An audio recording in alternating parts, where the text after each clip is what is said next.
We had a day in the Azores and then we're going across the Atlantic towards Bermuda, and then people started coming down with this wretched norovirus.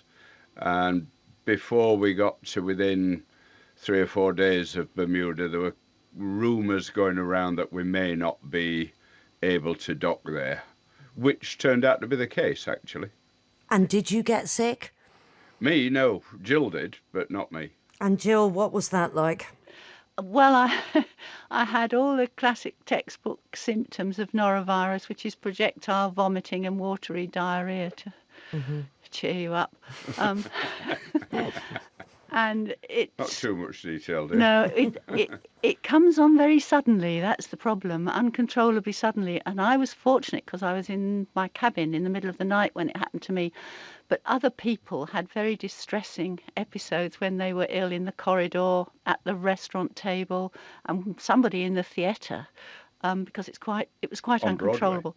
On Broadway, yes. And it's very unpleasant for other people, and of course very embarrassing for the person involved. So what were you told to do when you realised that you had the bug, Gillian? Oh, we were quarantined in our cabin. The person sharing the cabin with the ill person, is required to stay in with them as well, obviously to help prevent spread. That's medical advice, apparently, and it is the policy of Fred Olsen, the cruise line. So how long were you both in your cabin for?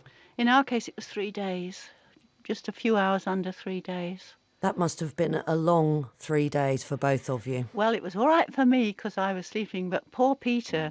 You were whimpering and I was sighing with boredom. He wasn't ill, of course, and so he missed a lot of the cruise.